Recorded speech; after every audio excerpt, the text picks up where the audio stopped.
Hi front.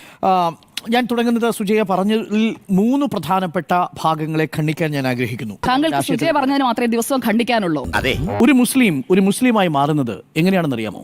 അവർ ഏതെങ്കിലും ആചാരക്രമം അനുഷ്ഠിച്ചുകൊണ്ടല്ല. അവരുടെ വിശ്വാസമാണ് ഒരാളെ മുസ്ലിമാക്കി മാറ്റുന്നത്. നമ്മൾ സാധാരണ കലിമ ചൊല്ലുക എന്ന് പറയും. കലിമ ചൊല്ലുന്നതോടു കൂടിയാണ് ഒരാൾ മുസ്ലിമായി ആത്യന്തികമായി മാറുന്നത്. ആണോ? ആരാധനയും ബാക്കിയുള്ള ആചാരക്രമങ്ങളുമെല്ലാം രണ്ടാമതേ വരുന്നുള്ളൂ.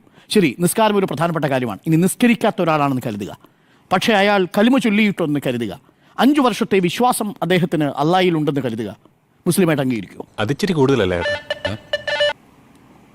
ഇത് ഈ നിശബ്ദതയാണ് യഥാർത്ഥത്തിലുള്ള പ്രശ്നം. ഫറൂഖ് കോളേജിന് 1950 ഈ പ്രോപ്പർട്ടി കൊടുക്കുന്ന സമയത്ത് അതിനകത്തൊരു വ്യവസ്ഥ വെച്ചിരുന്നല്ലോ. എന്തായിരുന്നു ആ വ്യവസ്ഥ? അതായത് തൻ്റെ അനന്തരാവകാശികൾ ആരെങ്കിലും ഇത് കൃത്യമായി അവരുടെ ഫറൂഖ് കോളേജിന് അവരവരുടെ കാര്യങ്ങളിൽ ഈ വിദ്യാഭ്യാസ അവകാശത്തിന് മതപരമായ അവകാശങ്ങൾക്ക് വിനിയോഗിക്കുന്നില്ലെങ്കിൽ അനന്തരാവകാശികൾക്ക് തിരിച്ചു കൊടുക്കണം. അപ്പോൾ ഈ പ്രോപ്പർട്ടി ആരുടെയാവും? അതിനുശേഷം ഇത് വഖഫ് പ്രോപ്പർട്ടിയായി ഡെസിഗ്നേറ്റ് ചെയ്ത് കഴിഞ്ഞത് നിൽക്കാൻ പറ്റില്ല. കസേരയിലിരിക്കുക.